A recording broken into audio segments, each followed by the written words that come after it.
कल एक बात चल रही थी, हमें ही याद आ गई, आप लोगों को तो शायद याद थी। अच्छा शायद कहा नहीं कहा कि आपको याद नहीं, आप तो हमसे भी ज़्यादा याददाश्त रखने वाले। आपको इतना ही याद है कम से कम कि मैं 6:15 बजे पहुँचना है, ये बहुत बड़ी याददाश्त था। पहले सबसे पहले अपने सम्मान में ताली बजा दो आपको। वाह, बहुत स्वार्थी हो। खुद के सम्मान की ताली के लिए बिल्कुल एक बार नहीं कहा कि ताली बज गई। अच्छा, अब देखो ताली बजाई तो ये नहीं कहना पड़ेगा कि मुस्कान लाओ, सब मुस्कुरा रहे हैं एक से। हाँ सुनो, तो कल एक बात चल रही थी, आपसे कोई पूछे आपका परिचय इस प्रश्न के रूप में कि हु आर यू, तो उत्तर क्या देते हैं? My name is. जबकि यू का उत्तर आई में होना चाहिए, योर का उत्तर माय में होना चाहिए, लेकिन आप क्या देते हैं? माय नेम इज फलां, my degree, my profession, my company, my company की कंट्री, बहुत सारे सारे। मतलब इसमें भी आपने आय नहीं बोला, सब में माय बोला। ये बच्चों को रोज हमें बोलना पड़ता है। उनके माता पिता कौन है?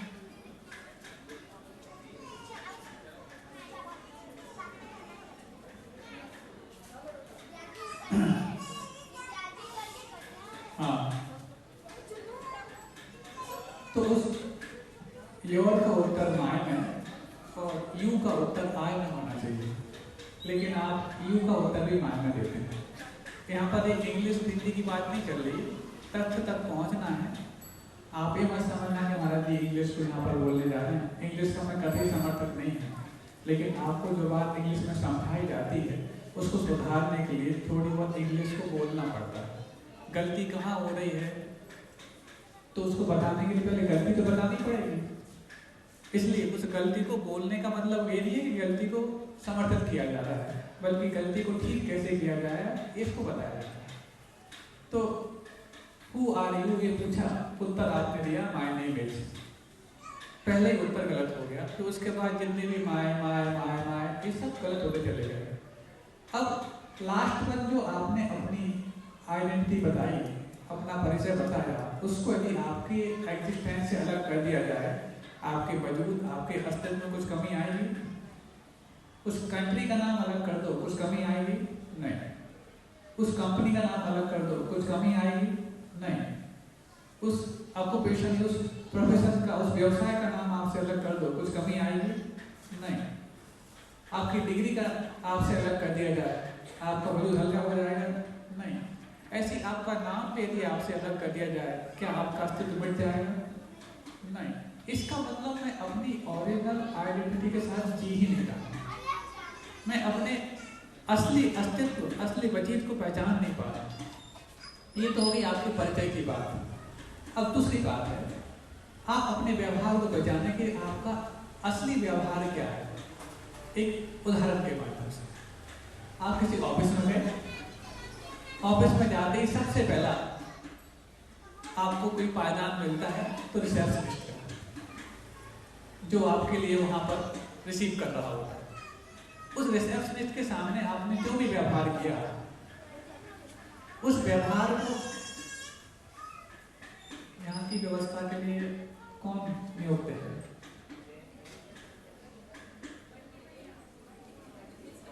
हाँ सुनो, कल से फिर हम ये बार बार नहीं बोलेंगे, क्योंकि यहाँ पर सभा के कुछ नियम होते हैं, और ये नहीं हुआ तो फिर हम मौन हो जाएंगे, आप लोग बोलिए। हाँ क्या बोल रहे थे? हाँ, आप अपने व्यवहार को पहचानिए। अभी आपने अपने परिचय को पहचान लिया कि आपका असली परिचय क्या है। अभी तक आप अपने असली परिचय से जी रहे थे अथवा नकली परिचय से जी रहे थे, आप समझ लीजिए। अब बात आती है आपका व्यवहार। आप किसी ऑफिस में गए, सबसे पहले रिसीव करने के लिए मिलता है, उस रिसेप्शनिस्ट के सामने अपना क्या व्यवहार किया उसको आप दिमाग में रखो, बोलना कुछ नहीं है, सिर्फ अपने दिमाग में लगाओ कि आपका उसके सामने व्यवहार क्या है। फिर और आगे बढ़ेगा, फिर आपको मिलता है, उसके पहले मिल जाता है वॉचमैन, पहले वॉचमैन, फिर रिसेप्शनिस्ट। इन दोनों के प्रति आपका व्यवहार सेम है कि नहीं, आप पहचानो। फिर उसके बाद मिलता है आपको कौन? मैनेजर। उसके सामने आपने कैसा व्यवहार किया, आप पहचानो। और फिर लास्ट वन मिलता है आपको चेयरपर्सन, चेयरमैन। इन चारों के पास आपने अपना व्यवहार बताया। वॉचमैन से लेकर के चेयरमैन तक क्या चारों जगह आपका व्यवहार सेम था? आपके बातचीत करने का तरीका सेम था? नहीं ना? अब तय करो कि इन चारों में आपका असली व्यवहार किसके साथ था? वॉचमैन के साथ, रिसेप्शनिस्ट के साथ, मैनेजर के साथ, अथवा चेयरमैन के साथ? क्या ये चारों के साथ सेम था? तब तो कोई बात नहीं, वो आपका असली व्यवहार हो सकता है। और इन चारों के साथ आपका व्यवहार बदला है, तो इन सब में आपका ओरिजिनल बिहेवियर क्या है आप पहचानो। इन चारों में कोई एकाध है, दो है, अथवा चारों नहीं है, तो शायद आप पाएंगे इन चारों में मेरा ओरिजिनल व्यवहार चारों में नहीं है। इसका मतलब ये है कि आप अपने असली व्यवहार के साथ पेश नहीं आते, आप अपना असली परिचय किसी को देते नहीं। अब इतनी आर्टिफिशियलनेस आपने अपने साथ जोड़ ली है, इतना बनावटी जीवन आपने अपने साथ जोड़ लिया है। इस बनावटी जीवन के साथ जुड़ने से ही एक नई इंटेलिजेंसी आ गई, इसको बोलते हैं आर्टिफिशियल इंटेलिजेंसी, इसको बोलते हैं AI। आजकल के बच्चे आर्टिफिशियल इंटेलिजेंसी, जिसको आप रोबोट बोलते हैं, कंप्यूटर साइंस में डेवलप करते करते इस रोबोट तक, और आज रोबोट को भी नागरिकता प्रदान कर दी गई। सुनते हैं कोई सोफिया नाम की रोबोट बनाई किसी कंपनी ने, उसको नागरिकता दे दी, मशीन है वो, कोई व्यक्ति नहीं है, उसको नागरिकता प्रदान कर दी। यहाँ तो व्यक्तियों से नागरिकता छीनी जा रही है और एक तरफ मशीन को नागरिकता प्रदान करती जा रही है। मतलब जो असली नागरिक हो सकता था उसको असलियत छीनी जा रही है, और जो टोटली नकली है लेकिन सिर्फ आपसे व्यवहार आपके मुताबिक कर लेता है, इसलिए आपने उसको नागरिकता प्रदान कर दी। ऐसे आर्टिफिशियल इंटेलिजेंसी के चक्कर में ही आपकी रियल इंटेलिजेंसी छिनती जा रही है। आपके पास अपना थ्योशन, आपकी प्रज्ञा, आपका ज्ञान, आपकी बुद्धि जो असली हो सकती थी, उसको आप आर्टिफिशियलनेस के साथ जोड़ करके खत्म करते जा रहे हैं। हो रहा कि नहीं हो रहा? और यदि वो हो रहा है, इस होड़ में सबने अपना समर्थन दिया है, तो इस समर्थन के साथ ही सबसे पहले एक चीज सामने आती है जो सामाजिक व्यवस्था के लिए भी बहुत खतरनाक साबित हो रही है, जिसको बोलते हैं जॉब की इच्छा। आप सबके बच्चे जॉब करना चाहते हैं। अब बात अलग है कि परवारपुरा में या नागपुर में प्राय करके व्यवसायी ज़्यादा हैं, व्यापारी ज़्यादा हैं, और पढ़ लिखने के बाद भी शायद कुछ लोग ये उम्मीद करते हैं कि उनके बच्चे भी व्यापारी ही बने। लेकिन एक आम धारणा ये है कि हमें जॉब करनी है। आज अपन इसी विषय को लेना चाह रहे हैं, और इस विषय को बढ़ते बढ़ते कुछ प्रश्न भी आ रहे हैं, शायद हम देख लेंगे बीच में उनको। देखो, अर्थोपार्जन तो गृहस्थ को करना है, क्योंकि गृहस्थ के पास यदि कौड़ी नहीं तो वो तो कौड़ी का नहीं, और साधु के पास यदि कौड़ी है तो वो तो कौड़ी का नहीं। ये तो बात सही है कि आपके पास कौड़ी होना आवश्यक है। ये बात है कि कौड़ी के चक्कर में आप कोड़ा कोड़ी कर लेते हो। कोड़ा कोड़ी समझते हो? 1 करोड़ को मल्टीप्लाई 1 करोड़ से करो, उसको बोलते हैं कोड़ा कोड़ी। चिंता की थी कौड़ी की, तो हो गए कोड़ा कोड़ी। बात अलग है कि फिर उसके बाद श्रीपाल जैसे कोड़ी बन जाओ तो बात अलग है। ऐसा आप बनोगे नहीं ना, हम चाहते हैं ऐसा, लेकिन हो जाता है, क्योंकि ये जो अंदर घुटने वाली जो हमारी चीज है, ये तो बाहर से होने वाले लोगों के रूप में सामने आती है। तो अब सुनो, अब वो जो ऐसा कर लिया, जॉब करने गए, एक प्रश्न है, ठीक है, ये लड़के लोग हैं, जो भाई लोग हैं, युवा लोग हैं, इनके मन में ये बात उठती है, हालांकि हम उसका भी समर्थन नहीं करना चाहते, लेकिन उससे भी ज़्यादा उठती है उन बहनों के मन में जो थोड़ी सी एक डिग्री होल्ड कर ली, और पहली उनकी इच्छा होती है कि मुझे एक जॉब करना है अपने आप को साबित करने के लिए। और माता पिता भी अब इस बात को कहने लगे हैं कि इतनी पढ़ाई करी है, जॉब नहीं कराई, जॉब नहीं कर पाई, तो कौन मानेगा कि इसकी पढ़ाई करके आई है। आज एक बहुत ज्वलंत विषय हम लेने जा रहे हैं, हालांकि कल रविवार है, इस विषय को कल भी लिया जा सकता था, लेकिन फिर भी अब पुण्य आज के लोगों का है तो आज ही मिलेगा, कल के लोगों का जैसा पुण्य होगा कल दूसरे मिल जाएगा, या इसी को अपन और देख लेंगे आगे चल करके। तो अब जॉब की बात, और जब उनसे पूछा जाए कि आप जॉब क्यों करना चाहते हैं, आपको नीड है कि आपका शौक है? तो शायद प्रश्न उठता है कि नीड तो नहीं है, हमारे माता पिता मतलब आवश्यकता तो नहीं है, हमारे माता पिता इतने कैपेबल हैं कि वो हमारे लिए जॉब के लगा करके और उससे अर्थ कमाना नहीं चाहते हैं, तो फिर शौक है।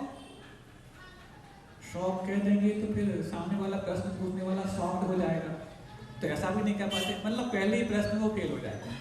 अब दूसरा प्रश्न किया जाए उनसे, आप ये बताइए कि जॉब करना क्यों चाहते हैं? सेल्फ डिपेंडेंट होने के लिए। एक सेम आंसर रहता है, सेल्फ डिपेंडेंसी के लिए। सुन रहे हो? अब इंडिपेंडेंट होने के लिए, सेल्फ डिपेंडेंट होने के लिए जॉब करने का जो उन्होंने अपना उत्तर दिया, आज हम इसी को एनालाइज करते हैं। सिर्फ फाइनेंशियली, आर्थिक रूप से आप आत्मनिर्भर हो करके बाकी तमाम चीजों के लिए निर्भर हो जाएं। फाइनेंशियली इंडिपेंडेंट होकर के बाकी तमाम चीजों के लिए डिपेंडेंट हो जाएं। कैसे? कंपनी के प्रति, एम्प्लॉय के प्रति, बॉस के प्रति और तमाम अपने रूटीन के प्रति। फाइनेंशियली इंडिपेंडेंट तो हो गए, लेकिन इन सब के प्रति डिपेंडेंट हो गए। और दूसरा ऑप्शन, फाइनेंशियली अपने माता पिता, अपने गार्जियंस पर डिपेंडेंट होकर के बाकी तमाम चीजों के लिए हम इंडिपेंडेंट हो जाएं। बड़ी डिपेंडेंसी और बड़ी इंडिपेंडेंसी क्या है, आपको सोचना है। आर्थिक रूप से हम किसी पर निर्भर होकर के बाकी तमाम चीजों पर आत्मनिर्भर हो जाएं, ये बड़ी आत्मनिर्भरता है कि सिर्फ आर्थिक रूप से आत्मनिर्भर होकर के बाकी तमाम चीजों के लिए निर्भर हो जाए, ये बड़ी आत्मनिर्भरता है। आपको सोचना है, पहला प्रश्न है। ऐसे कई प्रश्न मैं आपके सामने रखने जा रहा हूँ और आपको सोचने के लिए दे रहा हूँ, आपसे उत्तर नहीं चाहूंगा, लेकिन इसका उत्तर आप ढूंढ करके उनको उत्तर अवश्य दे देना जो आपके सामने जिद करते हैं कि हमें तो जॉब ही करनी है। पहली बात। दूसरा प्रश्न, अर्नर बड़ा होता है कि गवर्नर? इसको हिंदी पता है? कमाने वाला बड़ा होता है कि जमाने वाला? एक उदाहरण देते हैं आपको। एक कोई मॉल है, उस मॉल में कई सारे सेल्समैन लगे हुए हैं, ठीक है, जो डायरेक्टली कस्टमर के कांटेक्ट में आते हैं, ग्राहक से वही टेकअप करते हैं, वही डायरेक्टली लेन देन करते हैं और पैसा भी कमा के देते हैं। और एक उस मॉल का जो मालिक है, वो उन सारे सेल्समैन के लिए सारी सुविधाएं, माल, सामान सब कुछ मुहैया कराता है। बड़ा कौन है, मॉल का मालिक कि वो सेल्समैन? है ना, मालिक बड़ा है, मतलब वो तो गवर्नर है, ये सब अर्नर है। ऐसे ही मान लो पुरुष अर्थ कमा के देता है, पैसा कमा के देता है, और उसको कमाने में सारी सुविधाओं को मुहैया कराने की जिम्मेवारी स्त्री अपने पास रखती है। ये तो सिर्फ अर्नर हुआ, वो तो गवर्नर बन सकती है। अर्नर बड़ा कि गवर्नर? क्यों आप भी बोल रहे हैं? कुछ गलत कह दिया? अर्नर बड़ा कि गवर्नर? आप उनके लिए पूरी सुविधाएं देकर के पूरे उसको सक्षम बनाने में, उसको मजबूत बनाने में जो काम करते हैं, बड़ा कौन है? बड़े आप हैं।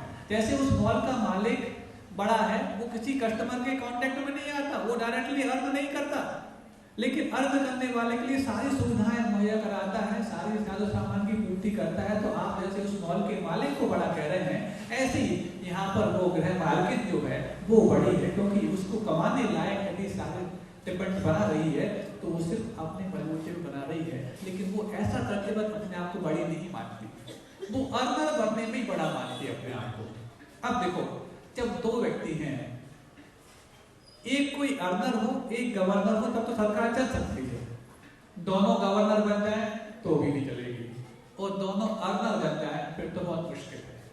और किस्मत से महिला और पुरुष दोनों कमा रहे हैं।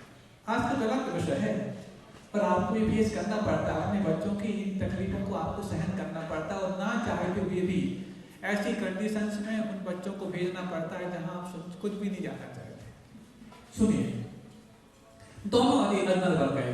वो किस्मत की बात है कि जो लड़की थी वो पहले से जॉब करती थी, ये श्रीमान जी बाद में जॉब लगी थी, तो पैकेज इनका कम होगा, उनका ज्यादा होगा। अब किसी दो में से किसी एक को ड्रॉप करने की बात आई जॉब को, तो जाहिर सी बात है कि जिसका पैकेज कम है वो ड्रॉप कर दे। मतलब पहले जो बात आती थी ना हाउस वाइफ और वर्किंग वुमेन की, तो वर्किंग वुमेन तो वर्किंग रहेगी, ये हाउस हस्बैंड बन सकते हैं, हाँ मतलब ये तो कर सकते हैं, लेकिन अब वर्किंग वुमेन अपने आप को हाउस वाइफ नहीं बना सकती। क्यों नहीं बना सकती? कि मेरा पैकेज ज्यादा है। अब दोनों यदि अर्नर बन गए तो कौन किसको गवर्न करे? और जब कोई एक दूसरे को गवर्न नहीं कर सकता तो सामाजिक रिश्ते कैसे टिक सकते हैं? और फिर ये होता है छोटी सी बात पर ब्रेकअप हो जाते हैं। एक दृष्टांत कहाँ का है, आपके आसपास का बताने जा रहे हैं। सिर्फ इतनी सी बात पर तलाक के मुहाने पर पहुंच गया केस कि लड़के की माँ ने बहू को बोल दिया मलाई जो होती है ना फूंक करके पीछे नहीं की जाती, दूध में से हाथ से की जाती है, चम्मच से की जाती है। इतनी सी बात लग गई, ब्रेकअप हो गया। और ब्रेकअप यदि अरेंज मैरिज वालों का होता तो फिर भी ठीक, लव मैरिज थी। अब आप समझिए कि इन दोनों का जो प्रेम था, स्नेह था, ये कितना गाढ़ा था। और इस गाढ़े स्नेह को भी उन्होंने अरेंज मैरिज में तब्दील कराया। और उसके बाद क्या हुआ? सिर्फ मलाई को फूंक करके नहीं अलग करते बेटा, उनने अपनी सासू को फूंक मार के उड़ा दिया। समझ रहे हो? ये धारणा कैसे आई? क्योंकि आपके मन में सामाजिकता कोई चीज नहीं है, आपके मन में तो सिर्फ अर्निंग करना सबसे बड़ी चीज है।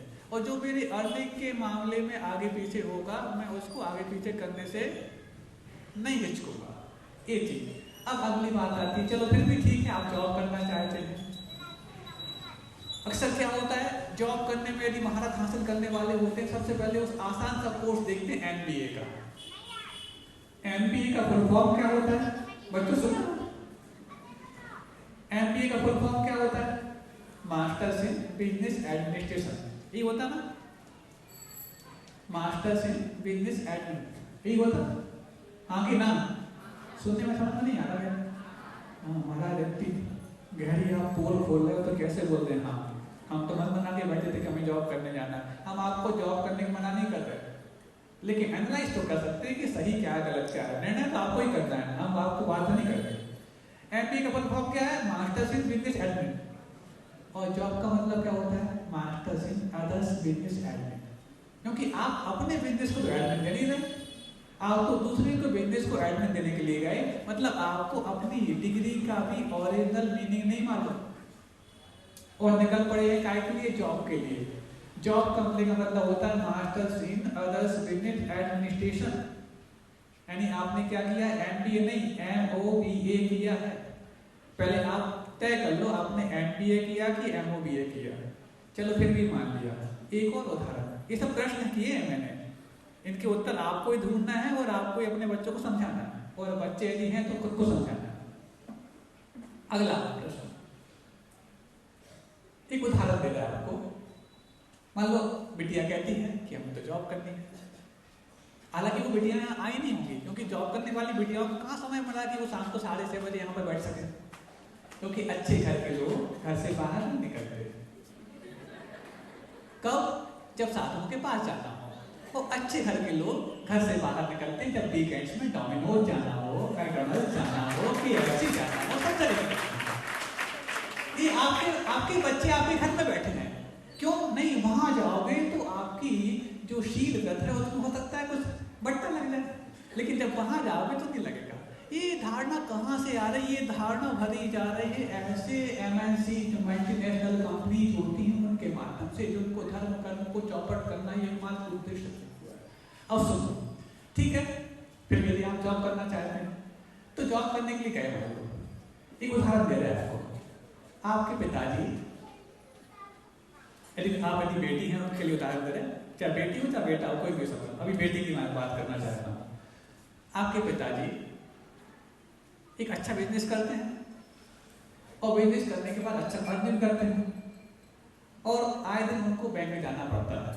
सुन, बैंक आप गए, घर के पास बैंक है, सुरक्षा के सारे इंतजाम हैं, 1 नंबर का पैसा है। सुन, 1 नंबर का पैसा है, सुरक्षा के सारे इंतजाम हैं, घर के पास में बैंक है। और पक्की बात नहीं, बैंक यदि जाता है तो पैसा निकालने जाता है, जमा करने जाता है, तो ये तो काम होते हैं। ये सब काम होता है बैंक निकालने में नहीं होता ना। या तो आप डिपॉजिट करने जा रहे हैं अथवा निकालने जा रहे हैं, तो ही तो काम है। आप यदि बैंक जा रहे हैं, दिन का समय है, घर के पास बैंक है, सुरक्षा के सारे इंतजाम मौजूद हैं, तो क्या वो नोटों के बंडल को लाना या ले जाना ऐसे हाथ में करते हो? हाँ? क्यों? हमारा पैसा एक नंबर का पैसा, दिन का समय, सुरक्षा के सारे इंतजाम हैं, घर के पास बैंक है, तो फिर हाथ में लाने में क्या दिक्कत? सबको मालूम है कि आप बैंक जा रहे हो, लेने जा रहे हो, निकालने जा रहे हो, फिर आप ऐसे खुले हाथ में लेके आते हैं क्या? नहीं महाराज, भले ही पैसा एक नंबर का हो, सब कुछ हो, लेकिन ढक करके लाते हैं। भले ही कपड़ा ना हो तो पुराना कपड़ा भी क्यों ना हो, बल्कि अक्सर तो पुराना ही कपड़ा लेके जाते हैं। कभी बैंक जाते वक्त नोटों को अच्छे बिल्कुल बढ़िया जो रत्नों का जो बैग होता है वैसे लेके नहीं जाते। वो तो रत्नों के बैग में तो उसको लेके जाते हैं जो दूसरों को दिखाया नहीं जाता। तो ऐसा तो वहां पर क्या करते हैं? अच्छे से बैग लेके जाते हैं, कपड़ा रख के लेके जाते हैं। सब जान रहे हैं आप बैंक से लेकर आ रहे हो कुछ ना कुछ तो पक्का पैसा लेके आ रहे हो, तो भी आप सुरक्षा के सारे इंतजाम होते हुए उसको अतिरिक्त सुरक्षा के साथ वापरते हो। तो जैसे इन पुरुषों का धन, उनका वो पैसा है, रुपया है, ऐसे यदि आप बेटी हैं तो आपका धन वो शील है, वो लज्जा है। सुरक्षा के सारे इंतजाम हो तो भी ठीक, वो होते नहीं। दिन का समय हो तो भी ठीक, वो होता नहीं। घर के पास जाना हो तो भी ठीक, वो होता नहीं। इन सारी अनफेवरेबल कंडीशंस को देखते हुए भी यदि आप रिस्क लेते हैं, अरे इनका कोई पैसा लूट भी लेगा तो फिर कमा लेंगे, लेकिन आपके पास कमाने के दूसरे कोई चांस नहीं बचेंगे। अब आप बताओ आपको अपने असली धन की सुरक्षा कैसे करनी है? अगला प्रश्न, कोई भी नॉलेज गेन करने के बाद ऑप्शंस खुलने चाहिए कि बंद होने चाहिए? आपने ज्ञान अर्जित किया, आपने कोई डिग्री दी, तो आपने यदि कोई ज्ञान प्राप्त किया है तो आपके पास विकल्प खुलने चाहिए कि बंद होने चाहिए? बताओ, खुलने चाहिए ना। और यदि आपका एक ही ऑप्शन रह जाता है कि मुझे सिर्फ जॉब करना है, तो आपने ऑप्शंस बंद किए कि खोले? वो इलिटरेट, वो अनपढ़ गंवार, अच्छा उसके पास तमाम ऑप्शन है, मैं ये भी कर सकता हूँ, मैं ये भी कर सकता हूँ, मैं ये भी कर सकता हूँ, मैं ये भी कर सकता हूँ, और आप पढ़े लिखे होने के बाद सिर्फ एक ही चीज कर सकते हैं, सिर्फ जॉब। तो आपने अपने ऑप्शंस बंद किए हैं कि खोले हैं? तो फिर आप इलिटरेसी के शिकार हो गए कि लिटरेट हुए? हम नहीं पूछ रहे, आप ही पूछते जाओ और अपने आप को उत्तर देते जाओ। अगला प्रश्न, ये आज के जो व्याख्यान है ना, ये आप सबको बता सकते हैं, क्योंकि आप भर तो रहे हैं इसमें। किस्मत की बात है कि आज हमने एक दिन पहले उसको बोल दिया, ये कल रविवार को बोलते तो बहुत अच्छा रहता है। समझ में आ रहा है आपको? कुछ लोगों को अच्छा भी लग रहा होगा, कुछ लोगों को बुरा भी लग रहा होगा, लेकिन अच्छी हो चाहे बुरी हो बात तो सही है। अब सुनो अगला प्रश्न, कई सारी कलाएं होती हैं, बोलते ना कला 72 पुरुष की तामें 2 सरदार, एक जीव की जीविका, एक जीव उद्धार, ऐसा नहीं। तो स्त्रियों की 64 कलाएं होती हैं। पुरुषों की 72 कलाओं में एक स्वयं पाक कला भी है। स्वयं पाक कला मतलब उनको भोजन बनाना भी आना चाहिए, जो कभी खुश हो जाएंगे सब। मतलब पुरुषों को भोजन बनाना भी आना चाहिए, और आज के समय में तो ये कला आना बहुत ही आवश्यक है, क्योंकि न्यूक्लियर फैमिली होने लग गई है। दो ही चीज तो है, एक न्यूक्लियर फैमिली और एक न्यूक्लियर बॉम्ब। समझ रहे ना? न्यूक्लियर बॉम्ब और न्यूक्लियर फैमिली मतलब परमाणु बम और परमाणु परिवार। ऐसा ही आपका जीवन चल रहा है।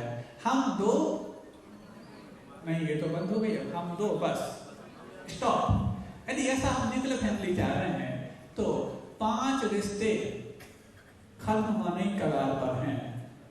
कौन कौन से? चाचा, ताऊ, मामा, मौसी और बुआ। ये रिश्ते अब नहीं मिलेंगे। ये रिश्ते सिर्फ डिक्शनरी में रह जाएंगे कि भारतीय संस्कृति में इस 5 प्रकार के रिश्ते भी हुआ करते थे। फिर उसमें लिखना पड़ेगा इनकी डेफिनेशन। ताऊ किसे बोलते हैं? तो पिताजी के बड़े भाई को ताऊ बोलते हैं, नहीं थे। चाचा किसको बोलते हैं? तो पिताजी के छोटे भाई को चाचा बोलते थे। ऐसे भी डिक्शनरी में लिखा आने वाला है। क्यों? आपकी फैमिली न्यूक्लियर होने लग गई है। तो हम बात कर रहे थे कि आज के समय जब फैमिली न्यूक्लियर होने लग गई है, एकल परिवार होने लग गया, संयुक्त परिवार खत्म होने लग गए हैं, तो ऐसे समय में तो पुरुषों की जो 72 कला में 45वें नंबर की कला है स्वयं पाक कला, उसका होना बहुत ही आवश्यक है। क्यों क्योंकि 26 दिन तो आपको बना के कोई दे सकता है, लेकिन बाकी दिनों में या तो आप कॉम्प्रोमाइज करेंगे या फिर होटल जाएंगे, नहीं है तो फिर आप भूखे रहेंगे। महाराज भूखे रहेंगे क्या? भूखे तो आप रह नहीं पाएंगे, नहीं तो फिर डोमिनोज है, मैकडोनल्ड्स है, KFC है, ये सब कुछ आपके लिए खोल ही गए हैं। नहीं महाराज हम नहीं जाते। ये डोमिनोज, KFC और ये सब चीज़ों के बारे में हमने पहले बताया है, इनमें शाकाहार कितना मिलता है और बाकी चीज़ें मांसाहार भी इस हद तक का कि पशुओं का मांस तो फिर भी दूर बात थी, मनुष्यों का मांस भी परोसा जाने लगा है। और वहां पर जाकर के आप वीकेंड्स मना करके अपने आप को बहुत बड़ा वैभवशाली मान करके और मॉडर्नाइज मान करके आते हैं। तो स्वयं पाक कला एक पुरुषों की 72 कला में एक कला है। इनके पास ये कला होनी चाहिए, ये अपनी एक कला भूलते जा रहे हैं। और स्त्रियों की 64 कलाओं में कहीं पर नहीं लिखा कि उनको अर्थकरी विद्या होनी चाहिए। उनके पास तमाम कलाएं हों, शस्त्र कला, अस्त्र कला, नाट्य कला, संगीत कला और तमाम तरह की कलाएं, मतलब उनको आवश्यकता पड़ने पर युद्ध लड़ने तक की कलाएं दी जाती हैं, लेकिन आवश्यकता भी क्यों ना हो, उनको अर्थ कमाने की कला की कोई आवश्यकता नहीं। शायद इन कलाओं का निर्धारण करने वालों ने पक्षपात किया होगा, तब तो आज हम कहते हैं समानता का अधिकार।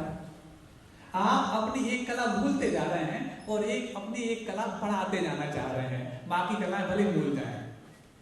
अब समानता के अधिकार की बात और हम कर रहे हैं, उसमें भी नारी सशक्तिकरण, वुमन लिबरलाइजेशन, वुमन एम्पावरमेंट, ये जो नारे लाए गए हैं, सुन रहे हो ना? बहुत आज अच्छी बात कहने जा रहे हैं, सबको समझने वाली बात, क्योंकि आगम की बात तो आपको समझ में तब आएगी जब पहले जो गम की बात आप अपने दिमाग में बिठा के बैठे उसको पहले भूल पाओ।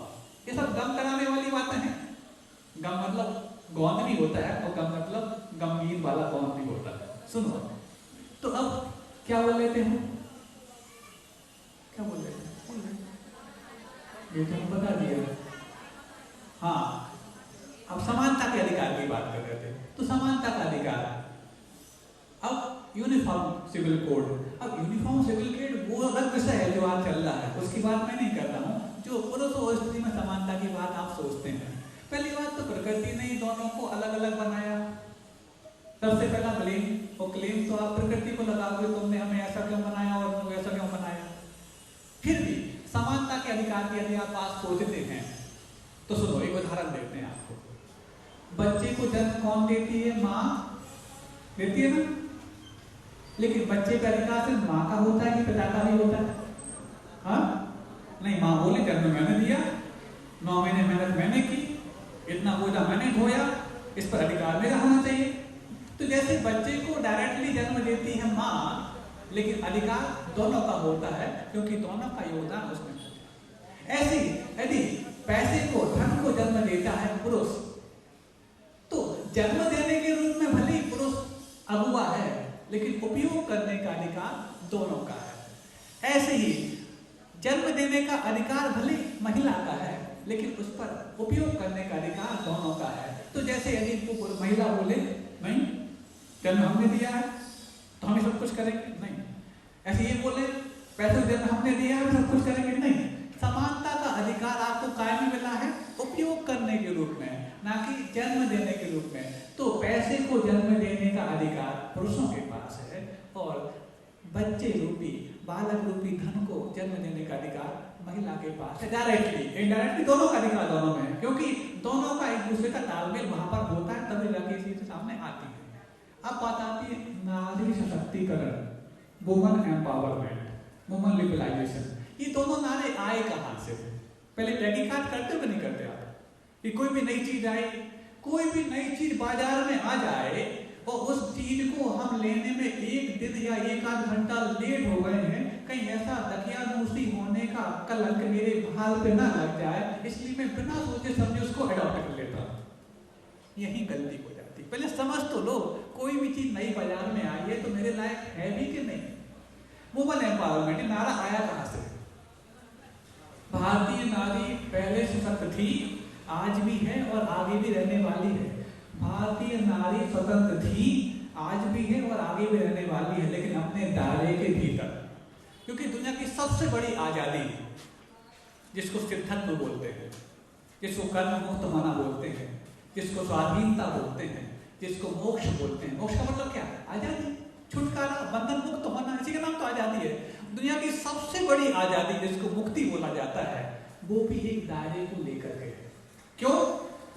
ऊर्ध्वगमन स्वभाव प्रत्येक प्राणी का है, और कर्म मुक्त होते हुए ऊर्ध्वगमन जाने की क्षमता प्रकट हो गई, लेकिन उसके बावजूद भी 3 लोक के बाहर नहीं गए। क्यों? 3 लोक के बाहर क्या आकाश नहीं है?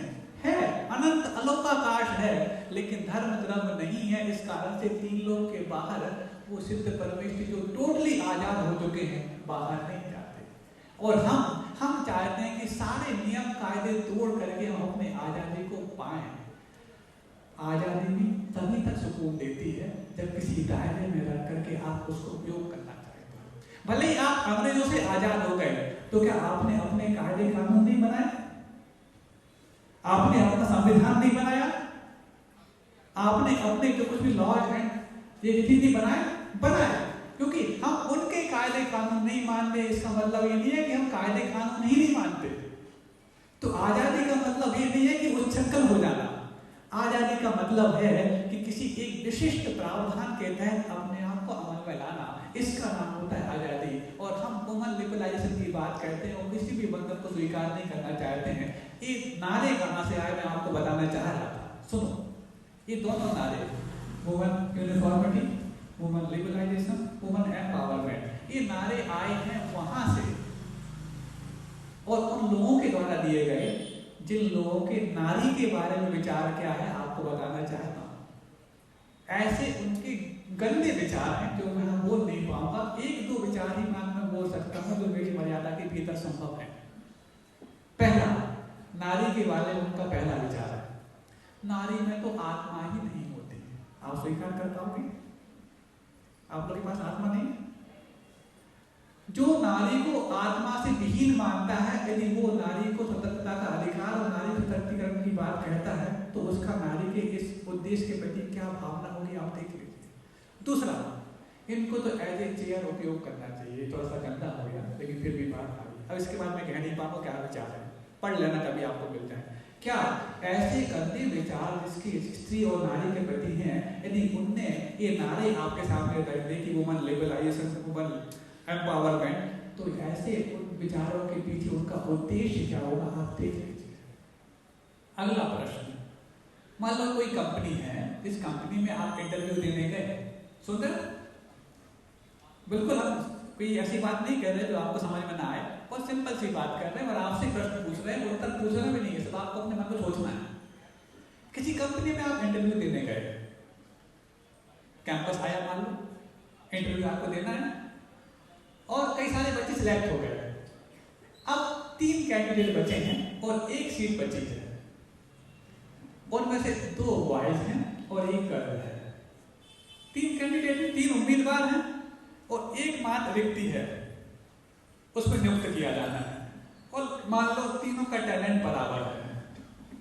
हो सकता है मान लो कि 2 लड़के हैं, उनमें से 1 लड़के का टैलेंट ज्यादा है, बाकी दूसरा लड़का कोई लड़की, इन दोनों का टैलेंट बराबर है। लेकिन इन तीनों में से उस पद पर नियुक्त कौन होगा, बॉय या गर्ल? गर्ल होगी। इसका मतलब आपका सिलेक्शन टैलेंट के आधार पर नहीं, गर्ल के आधार पर हुआ है। तो जब आपका सिलेक्शन ही गर्ल के आधार पर हुआ है, तो फिर आपका उपयोग भी टैलेंट के रूप में नहीं, गर्ल के रूप में होने वाला है। बात समझ में आ रही है? अब ऐसी जगहों पर आप अपने बच्चों को भेजना चाहते हैं। और भी प्रश्न बहुत सारे, क्योंकि और भी प्रश्न आपने यहाँ रख दिए, उनको ले लो, नहीं तो पता पड़ा समय पूरा हो गया। तो ये सब कुछ सोचने के बावजूद भी यदि आपका मन वहीं पर जा रहा है, तो आप सोच लो। एक बार बात में कर लेगा, बच्चे को आपने जन्म दिया, पढ़ाया लिखा, बड़ा कर दिया, सब कुछ कर दिया। इसके बाद यदि चाहे वो बेटा हो चाहे बेटी, दोनों की बात में कहना चाह रहा हूँ, नहीं तो आपको लगे हमारा जैसे महिलाओं के या बच्चियों के जॉब कराने के विरोध में नहीं, मैं किसी के विरोध में नहीं हूँ, ना किसी का समर्थन करना चाहता हूँ, मैं सिर्फ बात रखना चाहता हूँ। तो जन्म आपने दिया, बड़ा किया, पाला पोसा, पढ़ाया लिखाया, अब बड़ा हो गया, उसके बाद कहाँ गया वो? जॉब करने। पूरी मेहनत आपने की शुरू से लेके बड़ा होने तक, और सेवा करने कहाँ गया? वो कंपनी की। मेहनत हम करें, परवरिश हम करें, और जब वो सेवा करने लायक हो तो करे कंपनी की। यदि ऐसे ही करवाना था तो जन्म देने के बाद ही उसको कंपनी के बाहर छोड़ आते, तुम ही पालो, तुम ही पोसो और तुम ही सेवा लो। अब मेहनत तो हम करें और सेवा करें कंपनी की। नहीं महाराज, उसके बदले में पैसा भी तो मिलता है। तो पैसे यदि आपको चाहिए है तो बहुत से तरीकों से मिल सकता है पैसा। आज तो गैर कानूनी तरीके, अनैतिक तरीके से जितना पैसा कमाया जा सकता है उतना तो नैतिक तरीके से भी नहीं कमाया जा सकता। तो यदि पैसे कमाने की यदि आपके पास जिद है तो बिना पढ़ा लिखा भी कमा लेता है। तो फिर आपने पढ़ लिख करके पैसा कमाने लायक बना दिया और सेवा कराने लायक कंपनी के लिए बना दिया, तो फिर आपने जन्म देके उनको पाला पोसा क्यों? जब तक वो सेवा लेने लायक था तब तक तो आप ही घर में रहा, और जब वो सेवा करने लायक हुआ तो कंपनी के पास पहुंच गया, तो फिर आपके पास आके देखते ही। बात समझ में आ रही है ना? प्रश्न अपन ले लें, और बहुत सारे प्रश्न हैं। अब एक बताओ, एक और अंतिम बात मैं कर लूं, चूंकि बात आई जा रही है तो पूरा कर लो उसको। आपने 3-4 साल की कोई डिग्री ली, MBA कर लिया, BBA के बाद MBA 5 साल हो गए, BTech के बाद MBA, MTech 6 साल हो गए, या कोई भी कर ली डिग्री। अब मैंने मान लो किसी व्यक्ति ने मैकेनिकल फील्ड में इंजीनियरिंग कर ली, तो क्या सोचता है मैं अपना पूरा कैरियर और फ्यूचर सिर्फ मैकेनिकल फील्ड में ही खाऊं, और नहीं मिलता है मेरा फ्यूचर वहां पर तो मैं अपने आप को रिलेटेड मान लूं। मतलब आपके वो पढ़ाई के 4-5 साल आपके बचे हुए 50-60 साल को डिसाइड करने वाले हो गए, जबकि होना तो ये चाहिए था मेरे 50-60 सालों में 4-5 सालों का उपयोग कैसे करना ये डिसाइड मैं करूं, क्योंकि डिग्री आपकी शक्ति है और आप उसके शक्तिमान हैं। तो शक्तिमान को शक्ति का प्रयोग करके आना चाहिए, अथवा शक्तिमान पर हावी होके बोले कि ये तुमने मुझे लिया है तो तुम मेरे हिसाब से काम करो। मतलब वो था ना जिन्न, यदि किसी ने जिन्न सिद्ध कर लिया हो तो यदि उसको काम बताओ तो ठीक है, तो आपके ऊपर हावी हो जाता है। ऐसी वो डिग्री आपके ऊपर हावी होके बोल रही है कि तुमने यदि MBA किया है, BTech किया है, MTech किया है, तो तुमने यदि जॉब नहीं की तो मेरे लिए लेने का मतलब क्या है? एक उदाहरण से मैं पूरा करना चाहता हूँ, अच्छे समझ में आ जाएगा। हो सकता है प्रश्न आज मैं ना ले पाऊँ, कल ले लूँगा, कोई बड़ी बात नहीं, एक प्रश्न बात करनी पूरी आवश्यक है। एक उदाहरण, एक कोई जौहरी है और वो जौहरी क्या काम करता है? रत्नों का व्यापार करता है, जवाहरात का, हीरे मोती का व्यापार करता है, उसको जौहरी बोलते हैं। एक किसी कार में अपने सारे बेशकीमती रत्न रख के वो जा रहा है एक किसी रेगिस्तानी इलाके में। सुनना, एक कल्पना करना इस बात को, पूरे अभी तक की कमाई और पूरे रत्न एस्टोमस उसके कार में भरे पड़े हुए हैं, किसी दूसरी जगह व्यापार करने जा रहा है। अचानक वो रास्ता भटक जाता है, वो उसकी गाड़ी कार से रोड से अलग होकर इधर रेगिस्तान वाले इलाके में मुड़ जाती है। अचानक आंधी आ गई, आंधी आई तो जहां से उसकी कार आ रही थी वो कार के जो पहियों के निशान हैं वो भी मिटते जा रहे हैं, कहां से आया पता नहीं। इतने में आंधी थमती है और वो ड्राइव करते जा रहा है, पेट्रोल खत्म होने को रिजर्व में लग गया है और एक जगह जाके पेट्रोल खत्म हो जाता है और गाड़ी थम जाती है। चारों तरफ देखता क्या है, कहीं कोई गांव शहर नजर नहीं आ रहा। अब उसको इमीडिएट 2 चीजों की आवश्यकता है, पहला तो पानी और दूसरा पेट्रोल। क्यों? क्योंकि प्यास लगी है, रेगिस्तानी इलाका, गर्मी का समय है, और पेट्रोल इसलिए क्योंकि पूरी गाड़ी में पूरा व्यापार का सामान भरा पड़ा हुआ है। पानी मिल जाता है, पेट्रोल नहीं मिलता तो भी काम नहीं बनेगा। तो पेट्रोल मिल जाता है तो हो सकता है काम बन पाए, क्योंकि पेट्रोल गाड़ी में भरेगा, आगे वो चलाएगा नहीं, क्योंकि काम मिल ही जाएगा और पानी पी लेगा। अब देखो किस्मत की बात कि रेगिस्तानी इलाके में जहाँ कोई आसपास गांव शहर नहीं है, उसकी गाड़ी थम गई, लेकिन फिर भी पुण्य का अंतिम कतरा शेष था कि जहाँ उसकी गाड़ी थमी 5-10 फीट दूर दिखा देखता है जमीन में से कुछ फूट रहा है, लिक्विड। वो जाके देखता है शायद पानी होगा, मैं पानी पी लूं। पास जाके देखता है तो पानी नहीं, पेट्रोल है। अब तो क्या अंधा क्या मांगे 2 आंखें वाली बात, उसको वो चीज मिल गई। अब वो सोचो, आवश्यकता की बल्कि जीवन दायिनी सबसे बड़ी वस्तु बन के मिला हुआ वो पेट्रोल, क्या उस जौहरी को अपना जौहरी का पेशा बंद करके पेट्रोल पंप खोलने के कारण बनेगा? क्यों? क्या नहीं महाराज, फ्री में भले ही मिल गया हो, वो जीवनदायी बन के भले ही मिल गया हो, लेकिन उसके पास एक्सपीरियंस तो स्टोर्स वो नगर जवाहरात का है, वो जौहरी है। और यदि ये पेट्रोल मिल भी गया तो कोई खरीदने यहाँ तो आएगा नहीं, उसको यहाँ से वहाँ ले जाना पड़ेगा, तो पूरा पूरा सरकार का उसको रॉयल्टी लगेगी, क्योंकि उसका अधिकार होता है जमीन की हर चीज़ पर। और उसके पास कोई हैंड्स भी नहीं है कि वो यहाँ से बड़ा काम वो डंप कर सकते। मतलब आवश्यकता की सबसे बड़ी बनके मिनरल पेट्रोल उसके लिए सहायक तो है, निर्णायक नहीं। एक एग्जाम्पल, दूसरा और इस हिसाब हम करके खत्म कर रहे हैं आपके बाद। दूसरा एग्जाम्पल क्या, एक कोई आतंकवादी है, समझ लो डाकू है, काल्पनिक दृष्टांत है। एक डाकू है, वो अपने गिरोह के साथ जा रहा है, आए दिन हत्याएं करता है, और क्या देखता है कि वहां पर एक किसी गिरोह के साथ जाते जाते किसी पुलिस एनकाउंटर में फंस जाता है। पुलिस की गोलियां चल रही हैं, धीरे धीरे करके उसका पूरा गिरोह छूट जाता है।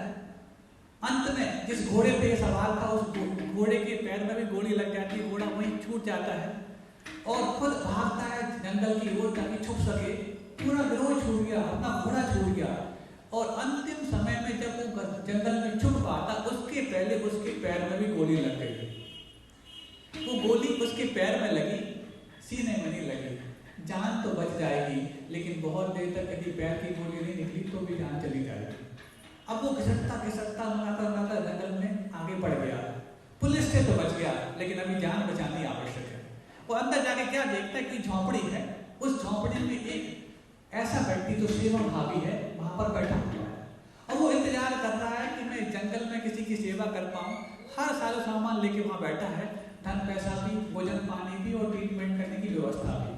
क्या देखता, कोई कराए थे पहुंचा, अरे अतिथि देवो भव। और जैसे ही उसने देखा इसको चोट लगी है, फर्स्ट एड बॉक्स तैयार था, वो तैयार रखता है, हाँ घबराओ नहीं, मैं तुम्हें ठीक कर लूंगा। ऐसे आत्मीयता के दो शब्द सुनकर के उस डाकू को तसल्ली हो गई, चलो मेरा इलाज कर देगा। और उसने चेहरा भी देखा, उसके पैर को देखा, अरे ये तो गोली लगी है, चिंता नहीं करो, मैं इसको भी निकाल दूंगा, ठीक ठाक कर दूंगा। और साफ कर रहा है, साफ करते करते उसके मन में निकल पाया कि आखिरकार गोली लगी कैसे। अब उसका चेहरा देखता है और चेहरा देख के विकल्प में पड़ जाता है, अरे ये तो खूंखार डाकू है। जब मैं शहर गया था तो इसका मोस्ट वांटेड के रूप में एक पोस्टर लगा हुआ था। अब बताओ, और उसको मैंने विकल्प आ गया, यदि मैं इसकी गोली निकालता हूं तो कल ये कई लोगों को गोली मार देगा, उसका कारण मैं मानूंगा। और ये नहीं निकालता हूं तो मेरे सामने दम तोड़ देगा, मेरी करुणा दम तोड़ देगी। अब बताओ वो गोली निकाले या ना निकाले। या तीसरा ऑप्शन, जल्दी करना, तीसरा ऑप्शन ये है कि वो उसको ये आश्वासन पाले कि आइंदा तुम ऐसा नहीं करोगे, मैं तुम्हें अभी बचा लूंगा। तो शायद तीसरा ऑप्शन है, मतलब उसका सेवा का भाव ये नहीं है कि उसके अंदर की गोली निकाल ले, बल्कि सेवा सही ये है कि उसके अंदर की बुराई निकाल ले। क्योंकि बुराई रह गई, वो गोली निकाल ली तो आपने उसको और बुरा होने के लिए कारण बना दिया। और यदि गोली रह गई, वो बुराई निकाल ली, तुम्हारा एक भाव बुरा होगा, बाकी सारे भाव अच्छे हो जाएंगे। इसका मतलब सेवा के मायने क्या है कि किसी के अंदर की गोली या पीड़ा निकालना नहीं, उसके अंदर की बुराई निकालने का नाम सच्ची सेवा है। अब इन दोनों एग्जाम्पल को, एक जौहरी वाला और एक डाकू वाला, हम मर्ज करते हैं एक साथ। वहां पर वो आवश्यकता की सबसे बड़ी बनके बना हुआ वो पेट्रोल उसके लिए सहायक है, निर्णायक नहीं। और यहाँ पर सेवा के मायने पीड़ा दूर करना नहीं, बुराई दूर करना है। ऐसी हमारे जीवन को जो 4-5 साल डिग्री होल्ड करने वाले थे, जब आप कॉलेज गए थे, तो वो आपके लिए आवश्यक इसलिए थे क्योंकि आपके लिए सहायक थे, लेकिन वो निर्णायक नहीं है कि तुमने डिग्री ले ली है तो डिग्री के हिसाब से अपने जीवन को हाँको। वो आपके जीवन में उपयोग कैसे आ सकते हैं ये आप जांचो, ये आप परखो, ना कि वो आपको हाँ कि तुमने ऐसा किया है। और फिर भी यदि कोई कहता है कि मैंने किया है, मैं सेवा करना चाहता हूँ, देश की सेवा करना चाहता हूँ, तो सेवा के मायने ये नहीं है कि किसी की पीड़ा दूर कर लो। डॉक्टर बनकर इसका मतलब नहीं कि किसी की पीड़ा दूर कर लो। यदि आप पीड़ा दूर कर रहे हैं लेकिन उसकी बुराई दूर नहीं कर रहे हैं तो उसको और बुरा दूर करने के लिए कारण बन रहे हैं। ऐसी प्रतिभाशाली की बहनें जिनने MBA, BBA, MCA, MTech, BTech, registrar, doctor, MBBS, BDS, MDS सारी डिग्री होल्ड कर दी, लेकिन उनकी डिग्री उन पर हावी नहीं हुई क्योंकि उन्होंने डिग्री को अपने जीवन में सहायक माना था, निर्णायक नहीं। और सेवा करने भी गए तो आपके बच्चों के अंदर से बुराई निकाल पाए इसलिए उन्होंने सेवा का ये माध्यम चुना। यदि आपके जीवन में जॉब करने के प्रति यदि आपका ये उद्देश्य है कि आप सेवा करना चाहते हो, तो सेवा के मायने बुराई निकालना है, पीड़ा निकालना नहीं। और यदि उद्देश्य ये है कि हम अपने जीवन में उस डिग्री के हिसाब से चलें, तो डिग्री आपके जीवन में निर्णायक नहीं, सहायक है। क्योंकि सुबह भी कहा था कि डिग्रियां तो तालीम पे किए हुए खर्चों की रसीदें हैं। जो आपने अपने एजुकेशन में खर्च किया है ना, तो डिग्री बदले में जो मिली है उसकी रसीद है। डिग्रियां तो तालीम पे किए हुए खर्चों की रसीदें हैं। हुनर तो वो है जो किरदार में झलकता है। अहिंसा परमो धर्म की, बोधि समाधि परिणाम सुखी, स्वात्मोपलब्धि सुख शौर्य सिद्धि, चिंता मणि चित्तित वस्तु नानी, त्वाम में मानस महान।